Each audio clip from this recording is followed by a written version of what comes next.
안녕하세요. 전자회로 실험 101번반 조교 김현동입니다. 이번 실험은 저번 실험 다음 실험으로 이렇게 실험 7 안정전원 2입니다. 실험 목적은 마찬가지로 DC-DC 컨버터에 대해서 이해하고 이제 스위칭 레귤레이터에 대해서 확인해보는 실험입니다. 저번 시간에 DC-DC 컨버터에는 리니어 레귤레이터와 스위칭 레귤레이터가 있다고 했고 6장에서는 리니어 레귤레이터에 대해서 다뤘고 이제 7장에서는 스위칭 레귤레이터에 대해서 알아보겠습니다. 리니어 레귤레이터는 저번 실험에서 봤듯이 저항이나 이제 트랜지스터를 사용해서 전압을 직접 감압시켜주는 방식이었다면 이제 스위칭 레귤레이터는 이름 그대로 스위치를 사용해서 V인은 그대로인데 온 오프 시켜서 PWM 방식을 사용해서 Vout을 원하는 값을 나오도록 하는 겁니다. PWM 방식이라는 것도 여러분이 여러 다른 과목에서 이미 배웠을 겁니다. 이 스위치가 열려 있다면 Vout은 0V일 것이고 이 스위치가 닫힌다면 Vout은 Vin일 겁니다. 지금 여기선 VA라고 적혀 있는데 Vin을 나타낸 겁니다. 이렇게 Vin 혹은 0 둘 중에 하나 값만 가질 수 있습니다. Vout은 하지만 이렇게 Vin이다가 0이다가 Vin이다가 0이다가 이게 엄청나게 빠르면 이 사이 평균 값이 나타나게 되겠죠. 실제로 이 주파수가 엄청나게 빠르다면 DC 값으로 나타나게 될 겁니다. 자, 간단하게 예를 보도록 하겠습니다. 이게 Vin이 1V이고 그러니까 스위치를 닫으면 1V가 출력되고 스위치를 열면 0V가 출력이 되는 겁니다.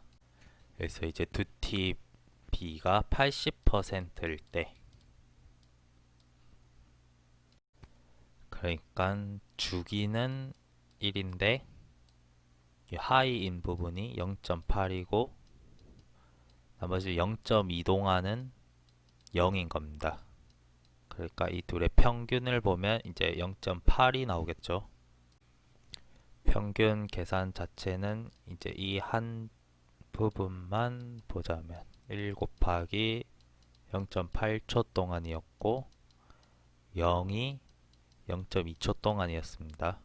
이게 총 1초 동안이었습니다.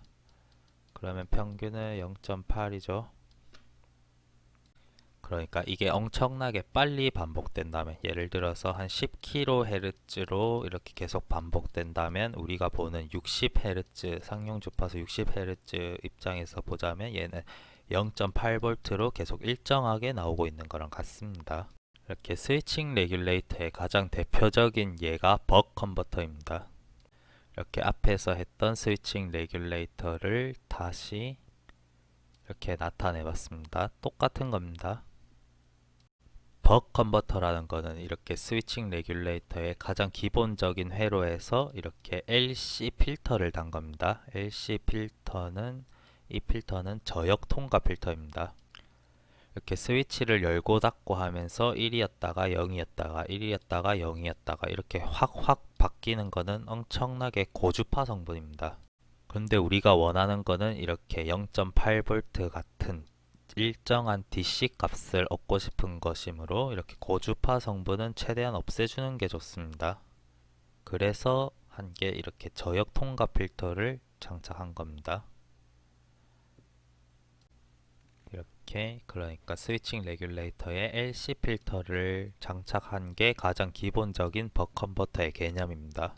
이제 이 스위치를 어떻게 구성하느냐 이런 것부터 같이 보도록 하겠습니다. 가장 일반적으로 이제 스위치는 이렇게 전영역 모스펫을 사용해서 구성을 합니다. 이쪽 S 단자라는 원래는 여기 게이트 부분이죠. 게이트에 입력 신호를 넣으면 이게 스위치가 닫힌 것처럼 동작하고 만약에 이쪽 게이트에 전압이 들어가지 않는다면 스위치가 열린 것처럼 동작할 겁니다. 모스펫에는 게이트에 전류가 흐르면 드레인과 소스에 전류가 흐르고 게이트에 전류가 안 흐르면 드레인과 소스에 전류가 안 흐르죠. 그래서 스위치랑 똑같이 동작하는 겁니다. 예시를 위해서 일단 그려봤습니다. 이렇게 게이트에 전류가 흘렀을 때, 그러니까 스위치가 닫혔을 때 모습입니다.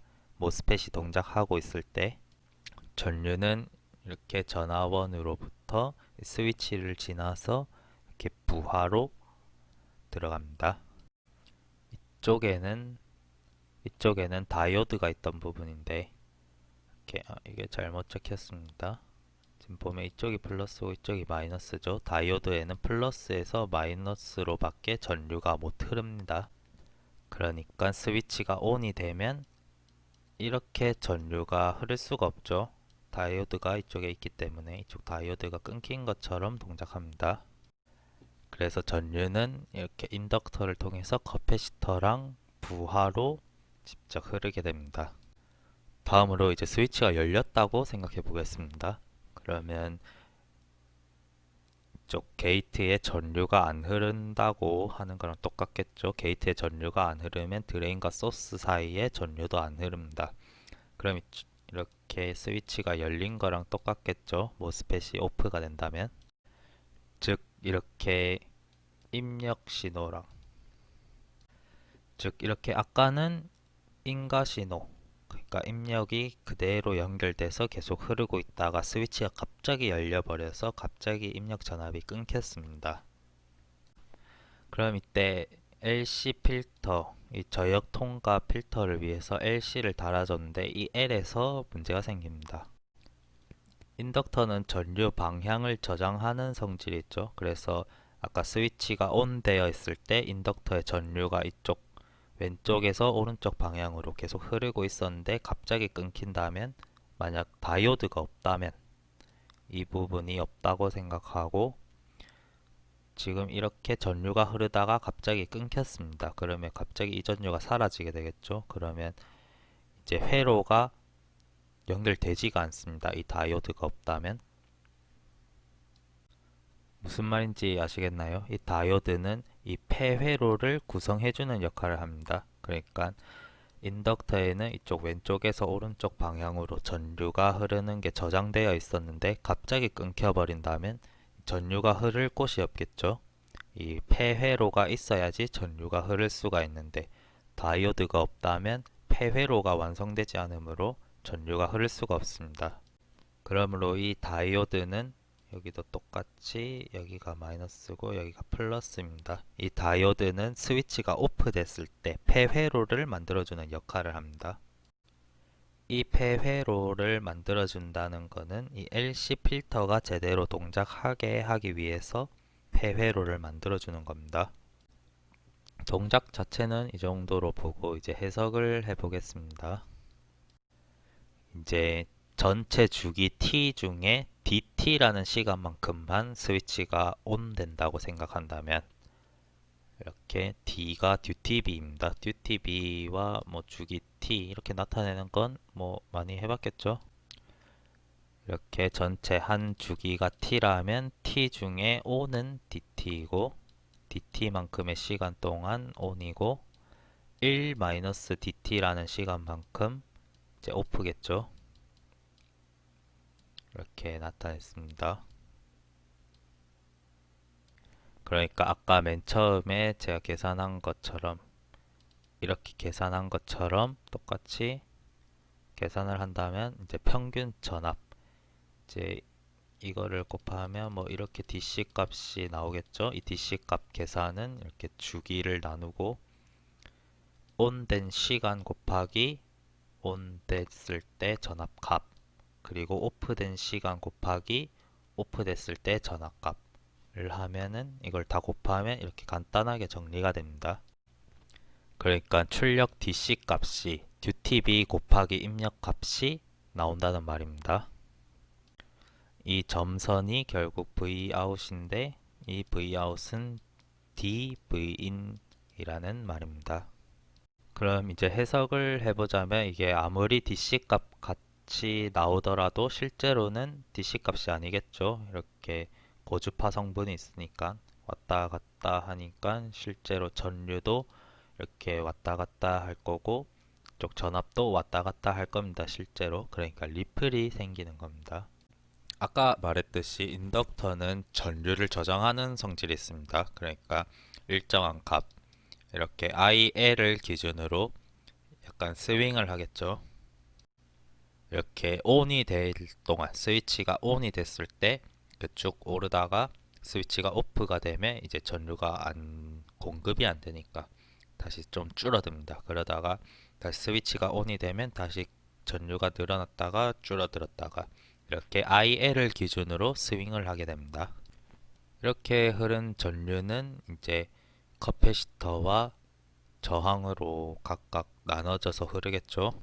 하지만 이 커패시터는 커플링 커패시터 역할을 합니다. 이렇게 커패시터에는 교류 성분 전류만 흐르고 저항에는 직류 성분 전압만 흐르게 되겠죠. 이 부분은 일단 여기서 필요한 건 아니니까 일단 생략하겠습니다. 여기서 보고자 하는 거는 이렇게 전류 리플 값을 해석을 하려고 합니다. 먼저 인덕터의 전류는 이 왼쪽에서 오른쪽으로 흐르는 게 자명하죠. 그러니까 이쪽 왼쪽을 플러스로 두고 오른쪽을 마이너스라고 뒀습니다. 그러면 인덕터에 걸리는 전압은 이쪽 왼쪽 빼기 오른쪽 값이 되겠죠. 여기서 왼쪽 값은 Vin 그리고 오른쪽 값은 Vout입니다. 그러니까 VL은 이렇게 Vin 빼기 Vout이 되겠죠. 지금은 스위치가 온 된 구간만 보고 있는 겁니다. 그러니까 이렇게 상승 구간을 보고 있습니다. 전체적으로 봤을 때 아까 결론은 Vout은 dVin이었는데 이 부분은 일단 지금은 안 보고 진행해 보겠습니다. 먼저 인덕터에 걸리는 전압은 이렇게 L 곱하기 DT DIL이 되죠.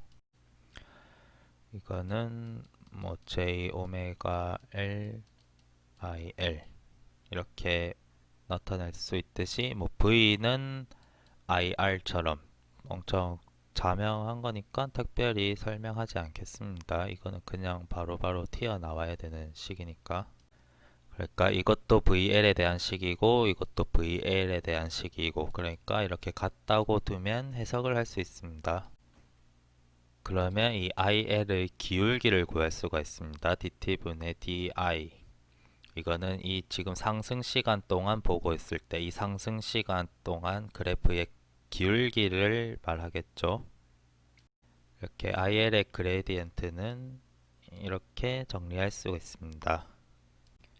그러면 0에서 dt까지 총 IL의 변화량은 기울기 곱하기 시간이겠죠. 그러면 이렇게 정리가 됩니다. 일단은 여기까지만 알고 있으면 되는데 이 뒤에 이제 하강 구간과 비교하기 위해서 여기 이거 대신 dVE는 Vout 이거를 우리가 앞에서 알고 있었습니다. 이거를 이제 대입을 하면 식이 다시 이렇게 정리될까 뭐 됩니다. 식을 이렇게 정리할 수 있습니다. 그러니까 IL의 변화량 여기 민에서부터 맥스까지 변화량은 L분의 Vout 1-D 곱하기 T 이렇게 나타낼 수 있습니다. 다음 하강 구간에서 똑같이 해석해 보겠습니다. 마찬가지로 왼쪽이 플러스고 오른쪽이 마이너스입니다. 그러면 인덕터의 양단 전압은 이쪽 왼쪽 빼기 오른쪽인데 이쪽 왼쪽은 0V죠. 지금 이것도 뭐 플러스 마이너스인데 0V에서 이렇게 오고 있습니다. 그래서 왼쪽은 0V고 오른쪽은 Vout입니다. 그러면 0 빼기 Vout이니까 이렇게 마이너스 Vout이 되겠죠. 그래서 똑같이 VL은 LDT분의 DIL 그래서 앞에서랑 마찬가지로 똑같이 VL은 L 곱하기 DT DIL 하면 똑같이 이렇게 DT부터 T까지 이 하강 구간에서의 기울기가 나오죠. 이 기울기를 이제 시간과 곱해주면 됩니다. 이 동안의 시간 그러니까 스위치가 오프되는 시간은 1-D 곱하기 T였죠. 그리고 이 델타 IL이라는 거는 IL의 상승량을 말하는 거니까 이 기울기는 이제 이 값은 하강량입니다. 그러니까 여기다가 곱하기 마이너스 1을 해줘야 상승량이 됩니다. 그러니까 이렇게 가는 거를 구한 겁니다. 그러니까 여기다 마이너스 1을 곱해주고 이게 기울기, 이게 시간입니다. 그러면 이게 하강 시간 동안, 하강 구간 동안 식이 이렇게 정리됐는데 아까 상승 구간에서도 식이 이렇게 정리가 됐었죠. 두 개 식이 같은 거를 확인할 수 있습니다. 그러니까 전류 스윙은 이렇게 일정한 값이 나옵니다. 다음으로 이제 전압 스윙을 보겠습니다. 전류 스윙이 있었다면 전압 스윙도 마찬가지로 있겠죠. 아까 인덕터에서 흐르는 전류 중에 교류 성분은 커패시터로 가고 직류 성분은 저항으로 간다고 말했습니다. 즉 이제 커패시터에 흐르는 전류를 보자면 IC를 보자면 0V에서 이렇게 스윙을 하겠죠. 스윙을 하는데 이 인덕터의 전류가 아까 이렇게 삐죽삐죽하게 흘렀습니다. 이 삐죽삐죽한 게 IL 기준으로 삐죽삐죽했다면 이쪽 커패시터에 흐르는 거는 0V를 기준으로 이렇게 똑같이 뾰족뾰족하게 흐르게 됩니다. 그러니까 교류 성분을 커패시터가 그대로 받는 거니까 이렇게 기준점만 달라지고 높이 자체는 똑같겠죠. 그래서 아까 구한 전류 스윙이 이 커패시터에서 그대로 전류 스윙 하게 됩니다.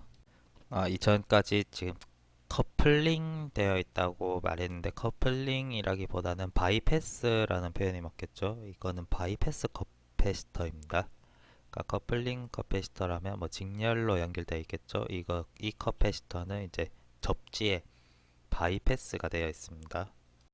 용어가 헷갈릴까봐 뭐 설명해 줬는데 식이나 그런 거는 특별히 달라지지 않습니다. 이제 전압 그래프와 전류 그래프를 같이 보면 이렇게 0부터 t까지 한 주기라고 보면 이 한 주기 동안 음의 값과 양의 값이 딱 반입니다. 무슨 말인지 아시겠나요? 똑같은 기울기로 상승했다가 똑같은 기울기로 하강합니다. 그래서 여기서 시작해서 여기까지 내려오는 동안 똑같은 기울기로 올라갔다가 똑같은 기울기로 내려옵니다. 따라서 두 피크치의 사이 값인 0, 0보다 큰 시간과 이렇게 0보다 큰 시간과 0보다 작은 시간이 아예 같습니다. 무조건. 일단 그 정도만 이해를 하고 이렇게 전압 그래프와 전류 그래프를 다시 같이 봤을 때 전류가 0일 때 최소값을 가지고 또 0일 때 최대값을 가집니다. 그러니까 하고 싶은 말은 이렇게 한 주기 동안 전압은 최소값이 무조건 있고 최대값도 무조건 있습니다. 한 주기 안에. 뭐 너무 당연한 말이겠죠. 이렇게 한 주기 동안 이 값에서 이 값으로 다시 돌아와야 되니까. 조금 삐뚤하게 그려졌는데 뭐 이쪽이 맞습니다. 그럼 수식적으로 보자면 아까 인덕터에서 전압식을 했듯이 이제 커패시터에서 전류식도 이렇게 당연하게 이렇게 나옵니다.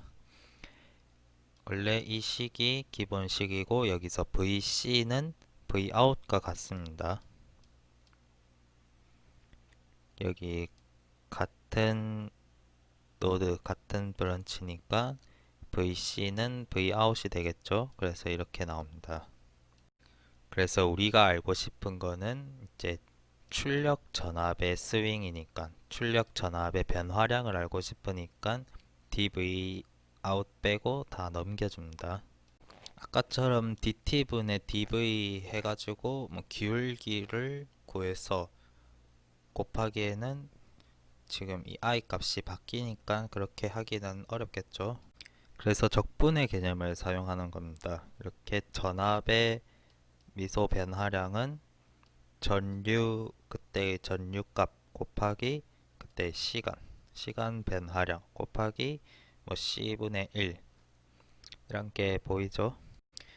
그러니까 이 그래프에서 보자면 전압이 요만큼 바뀌는 값을 계산하려면 이때 C 값과 이때의 C 값과 그동안의 시간을 곱해주고 거기다 C분의 1을 곱하면 됩니다. 정적분의 개념 아시죠? 이때 값, 이때 값, 이때 값, 이때 값, 이때 값, 이때 값, 이때 값. 이 값들을 다 시간이랑 곱해가지고 다 더하는 겁니다. 그러니까 이거를 전부 더하면 이 전압의 변화량이 되겠죠. 즉, 이 삼각형의 넓이에다가 삼각형의 넓이에 C분의 1을 곱하면 이 전압의 변화량이 나온다는 말입니다.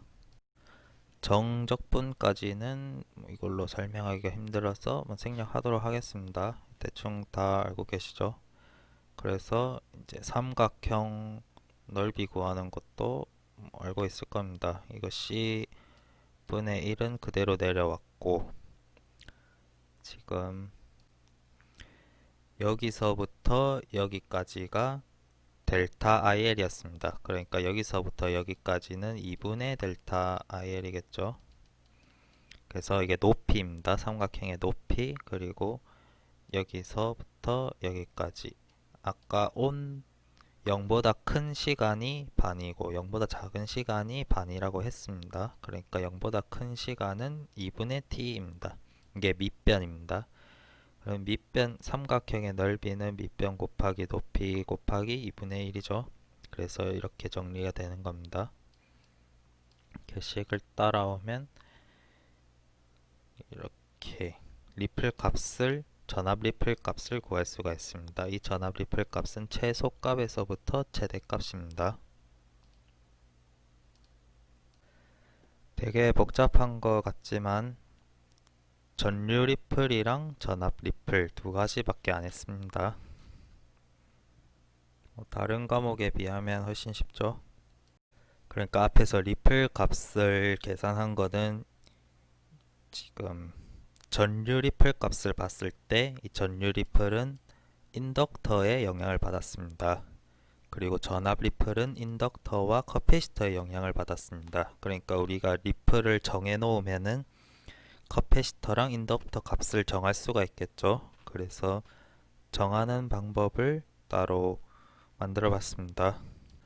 벅 컨버터 설계입니다. 설계에서 입력 전압이 만약에 12V인데 이거를 스위칭 레귤레이터를 사용해서 10V를 만들고 싶을 때 그때 스위칭 주파수는 10kHz고 이거는 나중에 쓰는지 보겠죠. 그리고 출력 전력과 전압 리플이 주어져 있습니다. 전압 전류 리플 지금까지 힘들게 한 거죠.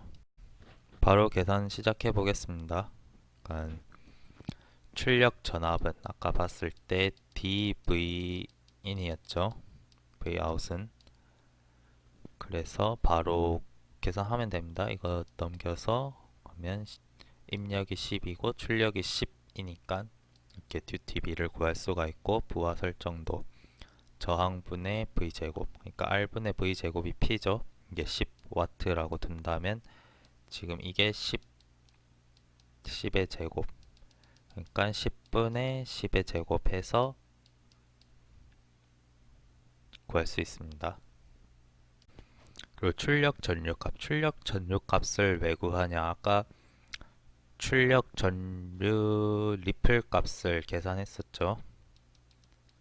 이렇게 근데 이거는 곱하기 여기 스펙이 이러니까 0.05 이런 식으로 계산을 해야 되니까 이 일단 출력 전류 값 자체를 알아야겠죠. 그래서 계산을 해보면 그냥 간단하게 R분의 Vout 하면 1A입니다. 그러니까 전류 리플은 0.005A 정도까지만 허용된다는 거겠죠. 갑자기 화면이 바뀌었죠. 좀 틀린 게 있어서 수정했습니다.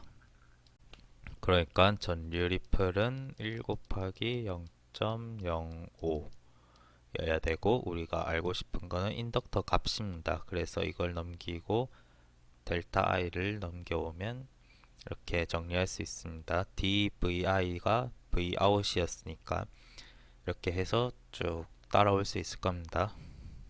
그래서 인덕터 값을 선정할 수 있습니다. 마찬가지로 커패시터 값도 설정할 때 이제 전압 리플을 고려해서 이것도 뭐 vout 곱하기 0.05가 되겠죠. 여기서 vout은 10V 주어졌습니다.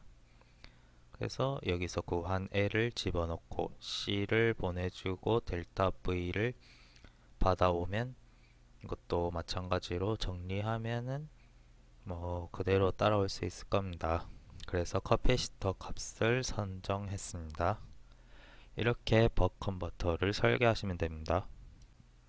설계는 이 정도로만 하겠습니다.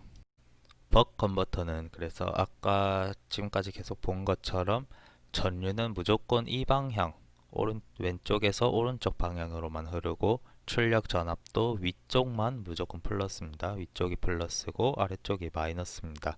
그러니까 전류 방향과 전압 방향이 이렇게 무조건 정해져 있는 방식입니다.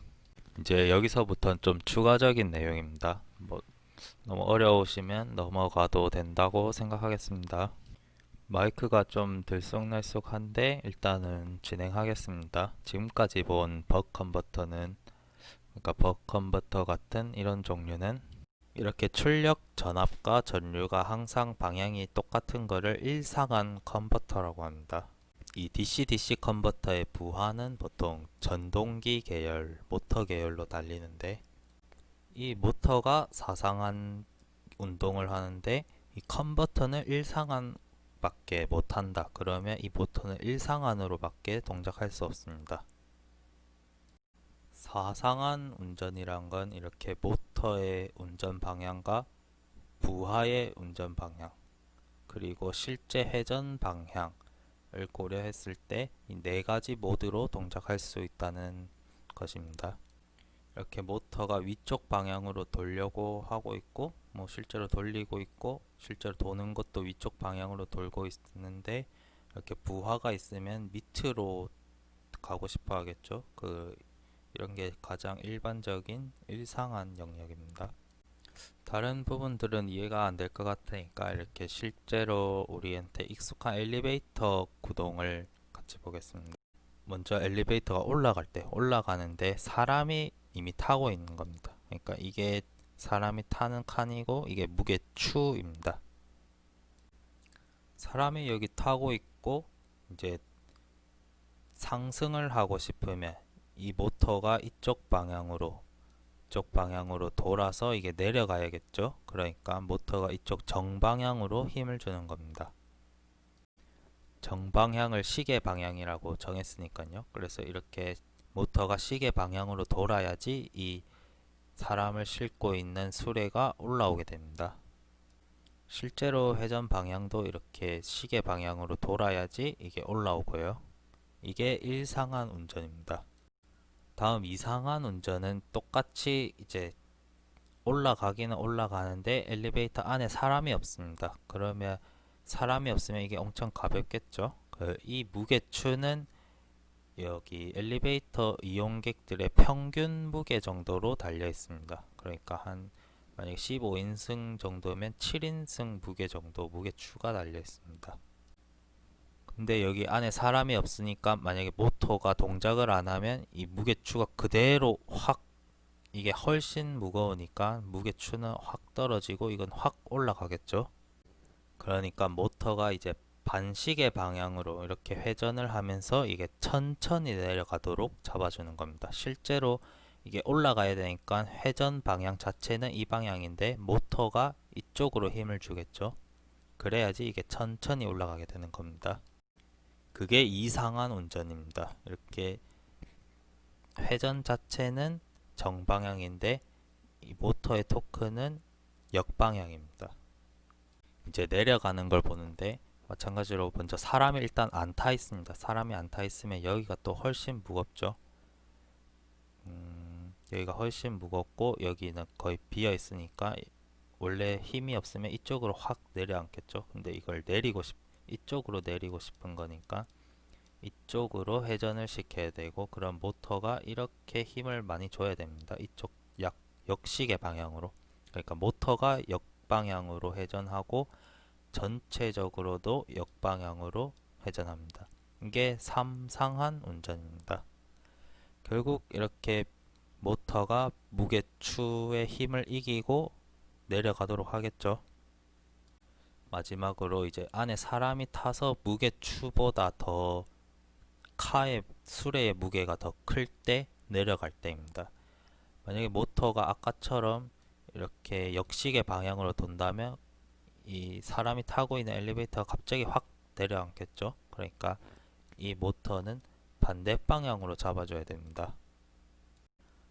전체 시스템의 회전 자체는 이렇게 반시계 방향으로 해야 내려가는 게 맞지만, 모터는 이 수레가 확 떨어지지 않도록 반대쪽으로 시계 방향으로 회전하면서 이렇게 잡아줘야 됩니다. 이게 사상한 운전입니다. 그래서 일반적으로 모터들은 이렇게 사상한 운전을 하는데, 그 전압을 인가해주는, 이 모터의 전압을 인가해주는 컨버터가 일상한 컨버터라면 이 모터들도 일상한 운전밖에 할 수 없게 됩니다. 그러면 이 컨버터들도 이상한 컨버터, 사상한 컨버터 이렇게 바꿔야겠죠.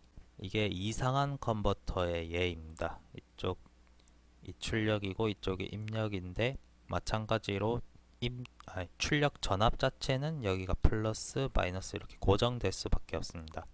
하지만 이제 이 스위치가 두 개 달려서 전류는 이쪽으로 흐를 수도 있고 이쪽으로 흐를 수도 있습니다. 그래서 전류는 두 개, 전압은 한 방향. 그래서 이건 이상한 컨버터입니다.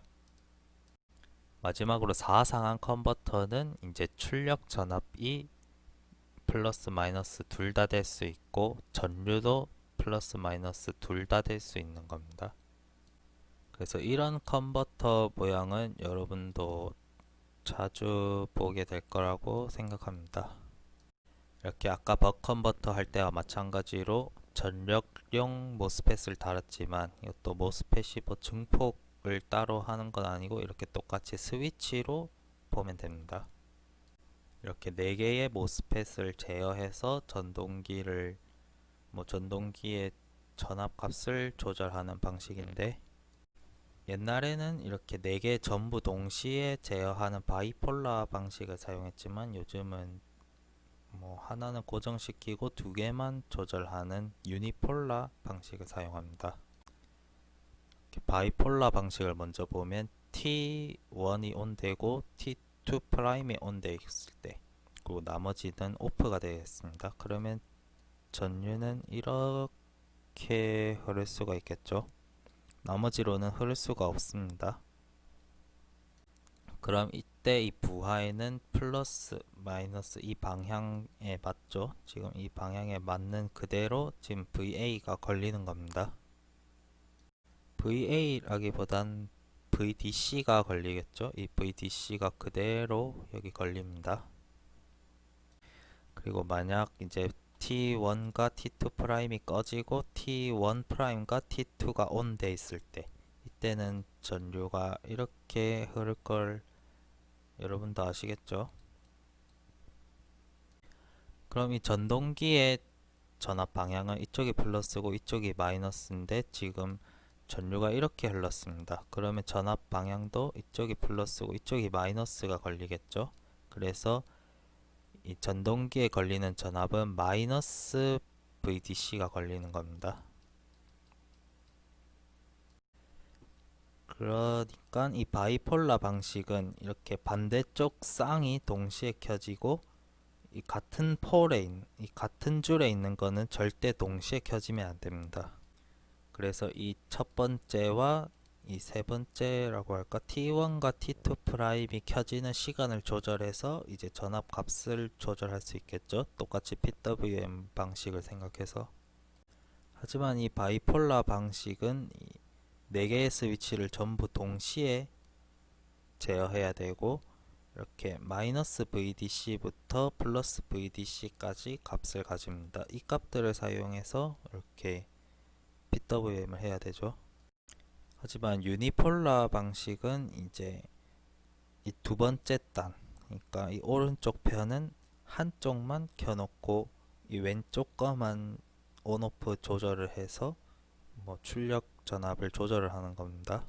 예를 들어서 이렇게 하단 스위치만 온 시킨 하단 스위치 기법에서는 이렇게 먼저 이쪽만 온 돼 있죠. 그러니까 위쪽 T1은 온, T1 프라임은 오프일 때 전류가 이렇게 흐릅니다. 아까랑 똑같죠?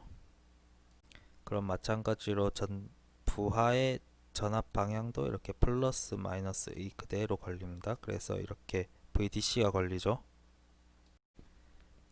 다음 T1이 꺼지고 T1 프라임이 켜졌을 때 그때는 이제 VDC에서 내려갈 곳이 없습니다. 그러니까 아예 안 내려가죠. 그래서 여기도 0V, 여기도 0V 이렇게 됩니다. 그래서 즉 VA 그러니까 부하의 전압 자체가 안 걸리는 거죠. 그래서 0V가 되는 겁니다. 아까는 바이폴라에서는 이렇게 마이너스 VDC가 걸렸는데 유니폴라에서는 0V가 걸리는 겁니다. 이걸 반복해서 아까처럼 뭐 T1이 켜지는 시간을 조절하면 원하는 VA를 얻을 수가 있겠죠. 원하는 DC 값. 마찬가지로 이제 상단 스위치만 켜놓고 할 수도 있습니다. 이제 여기 둘 다 만약에 T1이 온 돼 있고 T2가 온 돼 있으면 전류는 둘 다 이렇게 흐르겠죠. 근데 이쪽 양단 전압도 뭐 똑같을 겁니다. 만약에 여기가 5V라면 여기도 똑같이 5V겠죠. 그러니까 이쪽 양단 전압, 부하의 양단 전압은 어차피 0이 됩니다. 그러니까 이 부분에 해당하겠죠. 그리고 이제 T1이 꺼지고 T1 프라임이 켜진다. 그러면 전류는 이렇게 흐르겠죠. 그럼 아까처럼 쪽 부하에서 바라본다면 부하 입장에서는 역전압이 걸린 겁니다. 그래서 마이너스 VDC가 걸리는 거죠. 즉 이렇게 상단 스위치 온, 그러니까 이렇게 위쪽만 켜놓고 이 둘을 조절하는 것을 상단 스위치 방식이라고 하는데, 이렇게 상단 스위치 방식을 하면은 이 음의 DC 값을 얻을 수가 있습니다. 앞에서부터 PWM이 뭔지 그 자체를 이해를 못한다면 지금까지 내용은 다 이해하기가 힘들 것 같습니다. 추가적인 내용은 이 정도로 하고 예비보고를 알려드리겠습니다. 예비보고는 이제 앞에서 한 것처럼 앞에서 버컨버터 설계를 했었죠. 거기서는 아까 출력 전압이 10V일 때 설계를 같이 해봤습니다. 이제 예비보고는 출력 전압이 5V일 때 설계를 해보는 겁니다. 이렇게 듀티비랑 저항이랑 인덕터 값이랑 커패시터 값을 직접 정해야겠죠. 지금 물음표로 되어 있는 것들을 다 구해 오시면 됩니다. 이것도 6장에서 말한 것처럼 물음표 그대로 써오는 사람도 있는데 이거를 몰라서 못했다고 생각하진 않습니다. 성적 받기 어렵지 않습니다. 그냥 시키는 만큼만 하면 됩니다. 특히 데이터 시트 안 뽑고 시뮬레이션 안 하고 이론값 안 적고 완료 사진 안 보내는 거 보면은 거의 A 분반입니다. 좀 귀찮다고 넘기거나 좀 모르겠다고 넘기면 다 본인 점수로 크게 들어가고 있습니다. 모르겠으면 물어서라도 하라고 했습니다. 본인이 평소에 어떤 부분 빠뜨리는지 뭐 어떤 게 부족한지 모르겠으면 개인적으로 연락하면 지금까지 어떤 점에서 감점되는지 알려드리겠습니다. 이제 우리가 실험에서 직접 사용할 IC 칩을 보겠습니다. 우리는 LM2575라는 IC를 사용할 겁니다.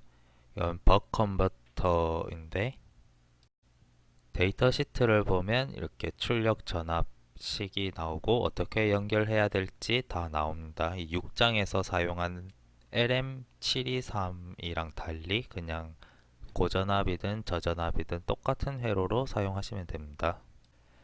이렇게 커패시터 값과 인덕터 값과 이쪽 커패시터랑 이 다이오드 전부 똑같고 R1이랑 R2를 조절해서 출력 전압을 조절하는 겁니다. 그 출력 전압 값은 이쪽이나 이쪽에 이렇게 나타나 있습니다. 여기선 출력 5V 적혀 있는데 이거는 신경 쓰지 않고 본인 R1, R2 넣은 값에 맞춰서 출력되게 됩니다. 그 다음 예비보고입니다. 이제 10V를 출력하려고 할 때 R1, R2 값을 정해 오시면 됩니다. 이 Vout 값은 여기 있으니까 본인이 R1, R2 값을 정하시면 됩니다.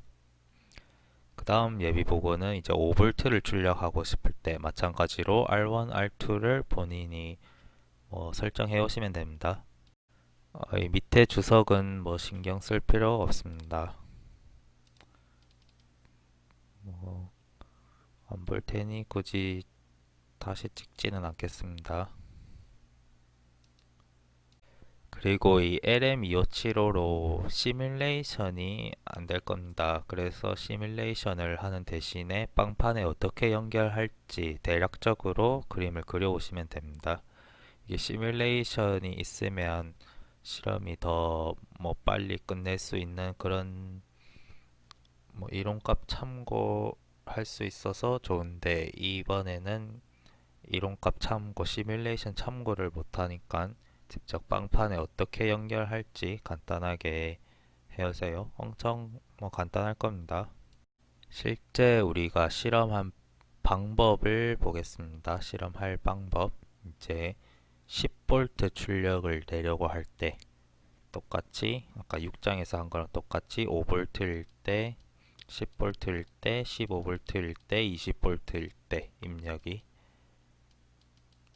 이때 각각 출력 전압을 재면 됩니다. 이때 R1은 3.9, R2는 30kg.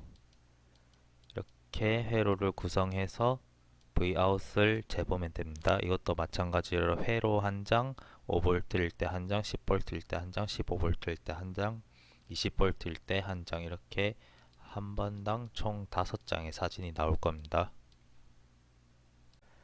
다음으로는 마찬가지로 5V 출력이 나오도록 회로를 구성해서 저기 3.3kg, 10kg 을 연결해서 마찬가지로 50, 15, 20일 때 총 사진 5장이 나오도록 결과를 제출하시면 됩니다. 이제 실험 동영상을 보겠습니다. 이제 5V 출력을 보겠습니다. R1이랑 R2를 떼어내고 지금 이게 3.3K짜리 R1입니다.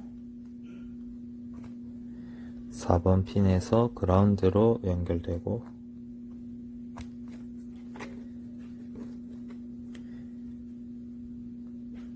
얘는 R2 10kΩ입니다. R2는 4번 핀에서 출력으로 갑니다.